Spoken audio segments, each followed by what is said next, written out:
Gunjan Negi, and today we are going to study the seventh topic from the electrochemistry. So far we have studied from electrochemistry जो कि कुछ इस तरह First, introduction of electrochemistry. Second, galvanic cell. Third, electrode potential. Fourth, Nernst equation. Fifth, equilibrium constant. And sixth, conductance of electrolytic solution. and today we are going to study another part of electrolytic conductance. So last time हमने electrolytic conductance में different terms किए थे, जिसमें से conductance, resistance, conductivity, resistivity ये terms थे. आज हम लोग कंडक्टिविटी को ही दोबारा से देखेंगे, इसका इफेक्ट देखेंगे कंसंट्रेशन पे और टेम्परेचर पे, और इसी तरह से मोलर कंडक्टिविटी एक नया टॉपिक करेंगे. लेकिन स्टार्ट करते हैं हम लोग सेल कांस्टेंट से. ये एक टॉपिक रह गया था. सेल कांस्टेंट एक रेशियो होता है लेंथ और एरिया का. It is a ratio of length and a यानी एरिया का. सो इसको रिप्रेजेंट करते हैं जी स्टार से. तो जी जो है वो कंडक्टेंस को रिप्रेजेंट करता है, जी स्टार सेल कांस्टेंट को रिप्रेजेंट करता है. कंफ्यूज नहीं होना इसमें. अगर हम लोग जी स्टार को बहुत सारे फॉर्मुलों में हम पुट कर सकते हैं, तो इससे हमारे पास कुछ रिलेशन आए जो कि कुछ इस तरह से होंगे. इनको ध्यान से करना. सो इन फॉर्मुलों को देखना, ठीक है. सो सेल कांस्टेंट को रिप्रेजेंट करते हैं जी स्टार से, जो होता है इक्वल किसके, एल अपॉन ए, यानी लेंथ अपॉन किसके, एरिया के. अगर हम इसको किसी फॉर्मूले में रखें, फॉर एग्जांपल मैंने रेसिस्टेंस का फॉर्मूला ले लिया, तो क्या हो जाएगा, R equals to rho L upon A. और इसमें एल अपॉन ए की जगह पे हम पुट कर सकते हैं जी स्टार. तो हमारी इक्वेशन कुछ इस तरह से बन जाएगी. यहाँ जो रेसिस्टिविटी है यानी रो, ये किसके इक्वल होती है, 1 अपॉन के कप्पा यानी कंडक्टिविटी के. इसको अगर हम इक्वेशन में पुट करें तो हमारी इक्वेशन कुछ इस तरह से बन जाएगी. और ये हमारे पास रिलेशन आ जाएगा सेल कांस्टेंट का किससे, कंडक्टिविटी से, या हम कह सकते हैं किससे, रेसिस्टेंस से. तो इस तरह से जी स्टार यानी सेल कांस्टेंट के हमारे पास दो फॉर्मूले हो गए, एल अपॉन ए और के आर. सो अब हम लोग करने वाले हैं कंडक्टिविटी एंड मोलर कंडक्टिविटी. तो लास्ट वीडियो में मैंने आपको कंडक्टिविटी का फॉर्मूला बताया था कि कंडक्टिविटी होता क्या है. कंडक्टिविटी अगर हम लोग बाय फॉर्मूला देखें तो ये रेसिस्टिविटी का जस्ट इन्वर्स होता है, और हमारे पास यहाँ से कंडक्टिविटी का फॉर्मूला आ जाता है, that is L upon R A. Clear हो गया, L upon R A. So अगर मैं कंडक्टिविटी को डिफाइन करना चाहूँ इसी फॉर्मूले से, तो मैं कर सकती हूँ.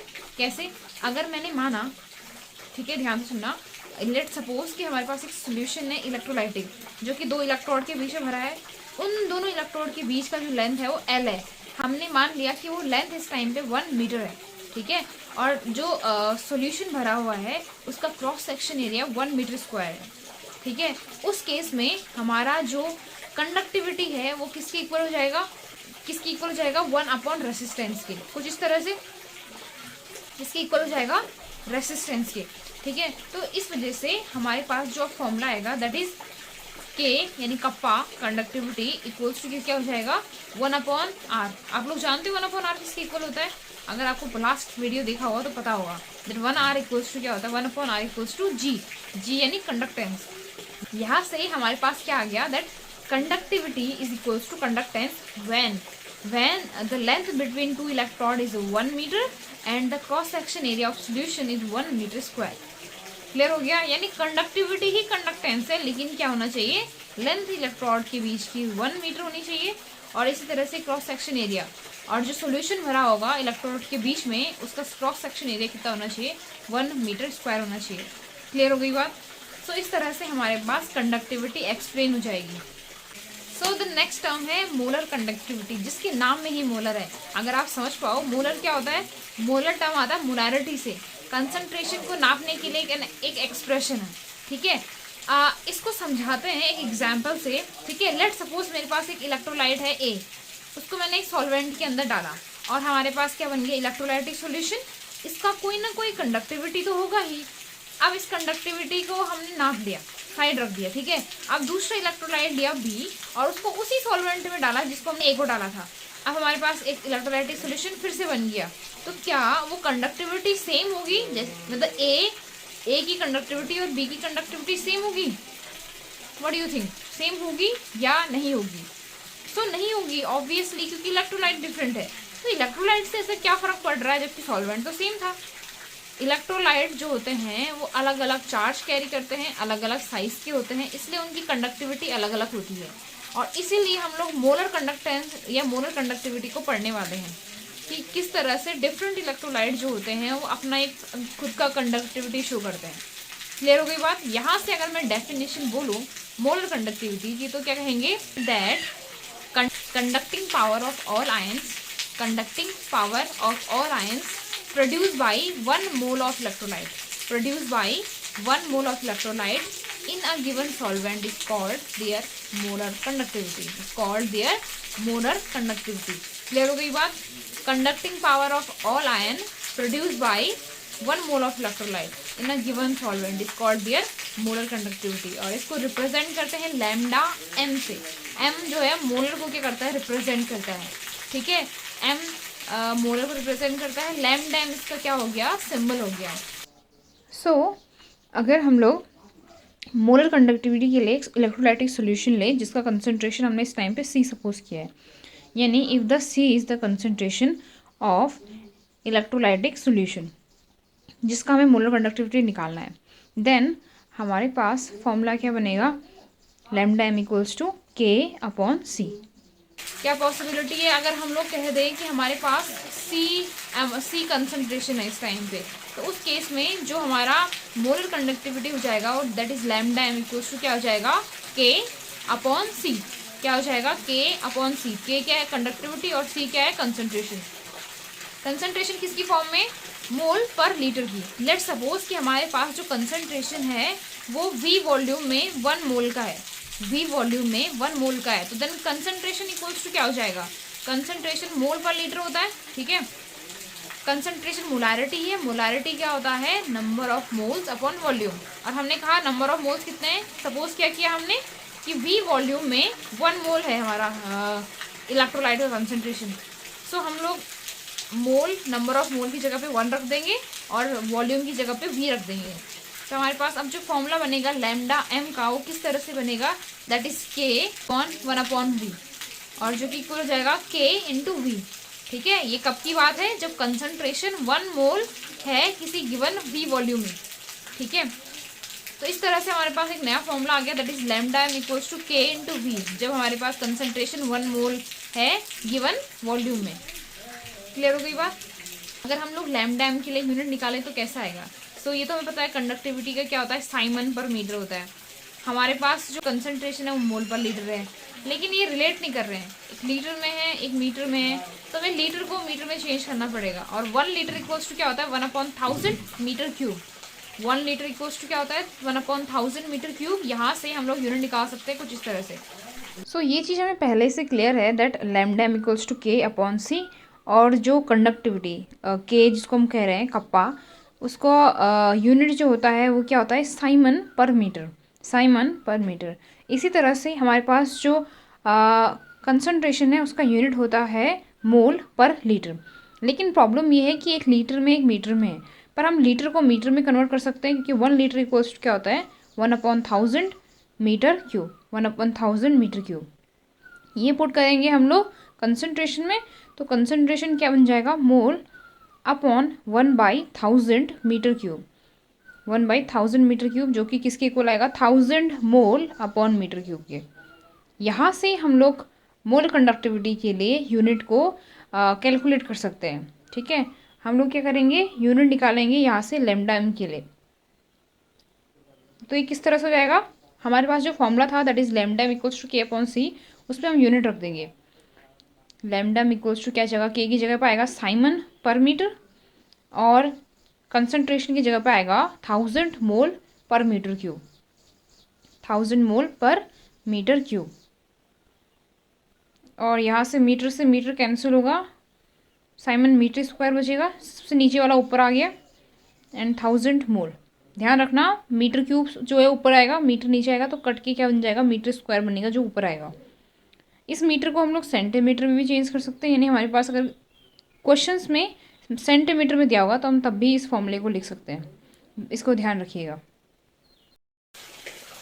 हाँ, सो इस तरह से हमें यूनिट मिल गई किसकी, मोलर कंडक्टिविटी की। क्लियर हो गया। सो स्टार्टिंग में हमने कंडक्टिविटी को रिलेट किया था कंडक्टेंस से, राइट। फॉर्मूला याद होगा आप लोगों को, जब हमने कहा था अगर हम लोग लेंथ 1 मीटर ले लें इलेक्ट्रोड के बीच की और cross section area 1 metre square ले लें, देन कंडक्टिविटी इक्वल्स टू क्या आता है, कंडक्टेंस आ जाता है, 1/r आता है and then equals to conductance, right. क्या हम लोग मोलर कंडक्टिविटी को भी कुछ तरह से कर सकते हैं, ट्राई करते हैं, ठीक है। So molar conductivity equals to क्या होता है, K/C। स्टार्टिंग में हमने फॉर्मूला देखा था अभी, सो हमने भी फॉर्मूला देखा था that conductivity, molar conductivity that is lambda m equals to क्या होता है, K/C। अगर हम सपोज करें कि कंसंट्रेशन 1 मोल पर लीटर ले लें, कंसंट्रेशन 1 मोल पर लीटर ले लें, उस केस में मोलर कंडक्टिविटी किसके इक्वल आ जाएगी, कंडक्टिविटी की। और कंडक्टिविटी कंडक्टेंस के इक्वल होता है अगर लेंथ इलेक्ट्रोड के बीच का 1 सेंटीमीटर और क्रॉस सेक्शन एरिया क्या होता है, 1 मीटर स्क्वायर। सो टोटली हम लोग कह सकते हैं कि मोलर कंडक्टिविटी कंडक्टेंस के इक्वल होगी, मोलर कंडक्टिविटी कंडक्टेंस के इक्वल होगी कब, जब कंसंट्रेशन 1 मोल पर लीटर हो जाए, लेंथ 1 मीटर हो जाए और क्रॉस सेक्शन एरिया किसका, सॉल्यूशन का जो सॉल्यूशन होगा किसके बीच का, इलेक्ट्रोड के बीच का, उसका एरिया 1 मीटर स्क्वायर हो जाए। टोटली कह सकते हैं, नहीं कह सकते हैं, ठीक है, कह सकते हैं, क्योंकि फॉर्मूला तो आपस में क्या हो रहा है, उनका कनेक्ट हो रहा है ना।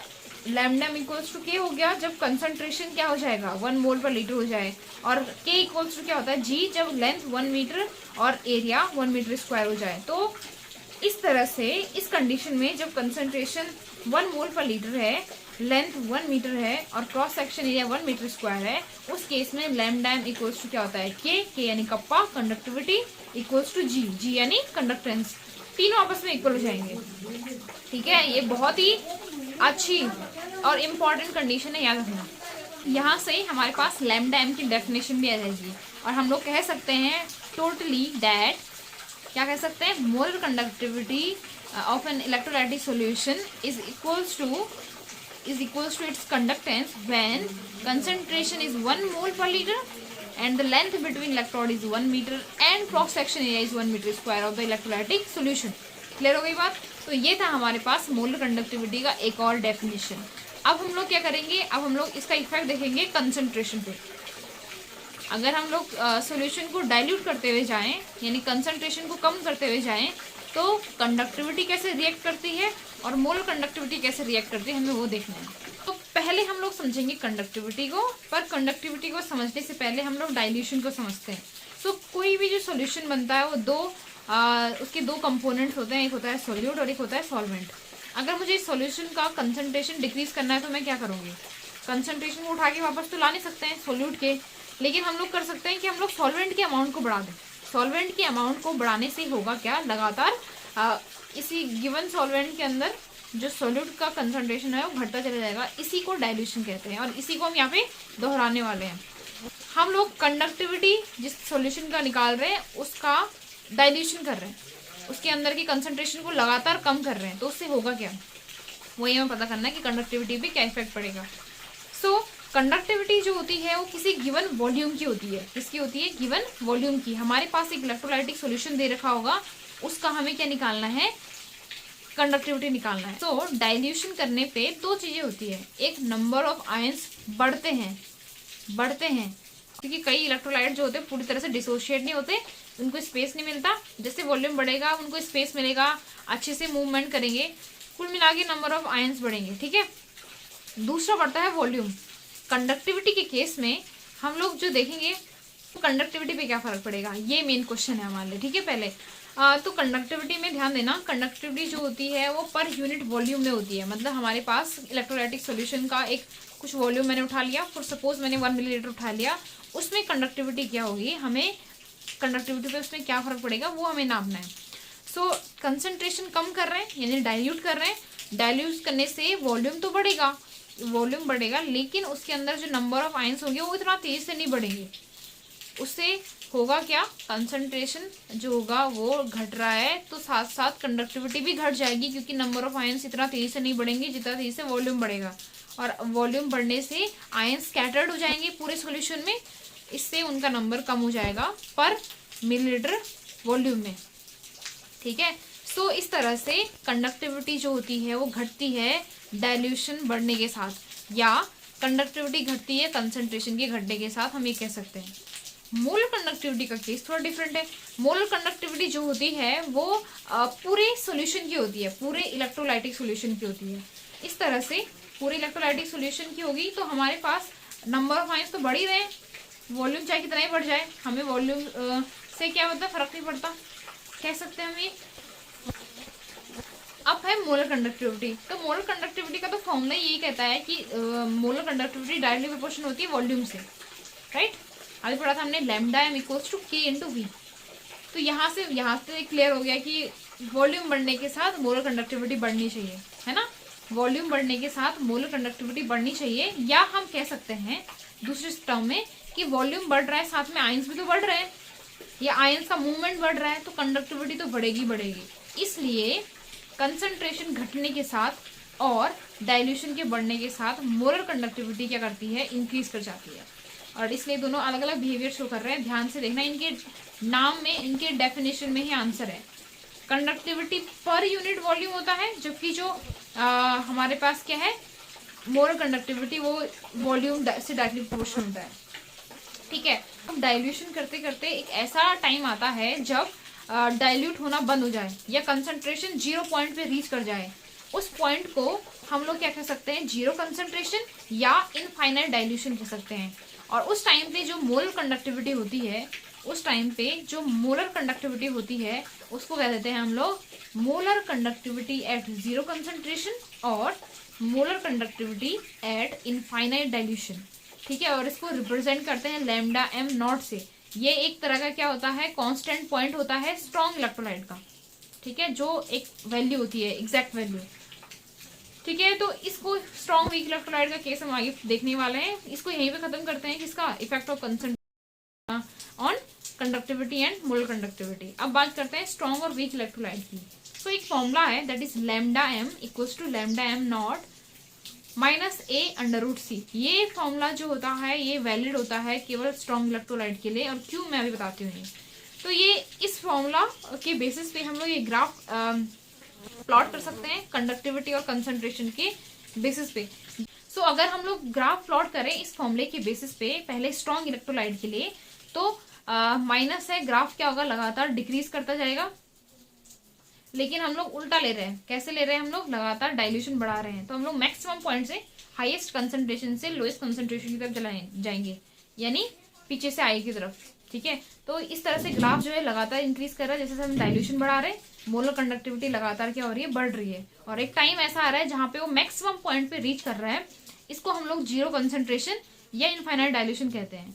फॉर एग्जाम्पल हमने केसीएल के लिए जो ये ग्राफ बना रखा है, इसमें देख रहे होंगे आप कि लगातार कंसंट्रेशन डिक्रीज करने पे आप लोग प्लीज मैक्सिमम पॉइंट से, मैक्सिमम कंसंट्रेशन से लोएस्ट कंसंट्रेशन की तरफ देखो, तो आपको दिखेगा लगातार मोलर कंडक्टिविटी इंक्रीज कर रही है, और एक टाइम जो है वो मैक्सिमम पॉइंट पहुंच रही है, जो कि ये रहा, दिख रहा होगा आपको लास्ट में। ये क्या है, इनफाइनाइट डाइल्यूशन का कंडीशन है, ठीक है। ये ग्राफ हमने प्लॉट करा किसके लिए, केसीएल के लिए। लेकिन अगर हम इसी तरह का एक ग्राफ और किसी वीक इलेक्ट्रोलाइट के लिए प्लॉट करें, तो ये ग्राफ जो है कुछ इस तरह से आता है। तो ये जो होता है कभी भी एक कांस्टेंट पॉइंट पे रीच नहीं करता, बल्कि लगातार बढ़ता जाता है। इसका ग्राफ कुछ इस तरह से आता है।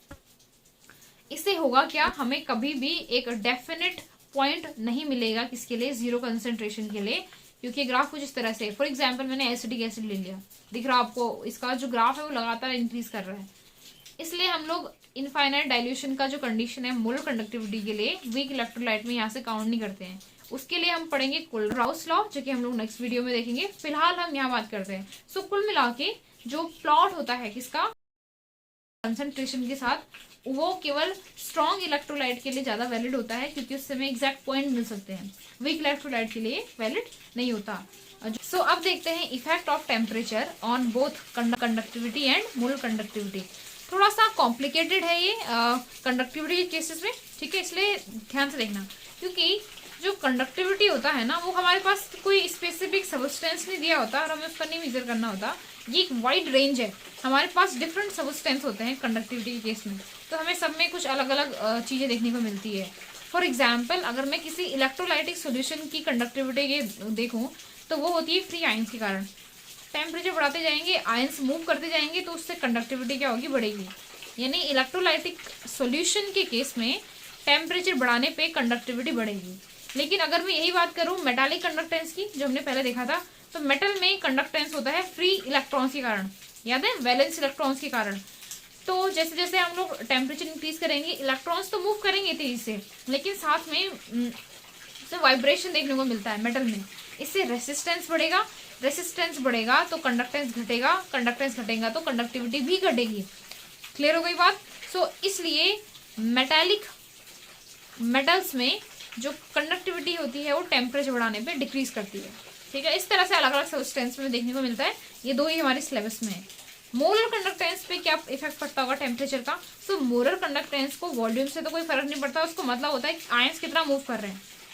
मोलर कंडक्टेंस इलेक्ट्रोलाइटिक सॉल्यूशन का जो होता है वो नंबर ऑफ आयंस और उसके मूवमेंट पे डिपेंड करता है, और टेम्परेचर बढ़ाने पे आयंस का मूवमेंट बढ़ेगा तो मोलर कंडक्टिविटी बढ़ेगी। यानी मोलर कंडक्टिविटी में सिंपली टेम्परेचर बढ़ाने पे इंक्रीज करेगी कंडक्टिविटी। ठीक है, आज के लिए इतना ही, नेक्स्ट वीडियो में मिलते हैं।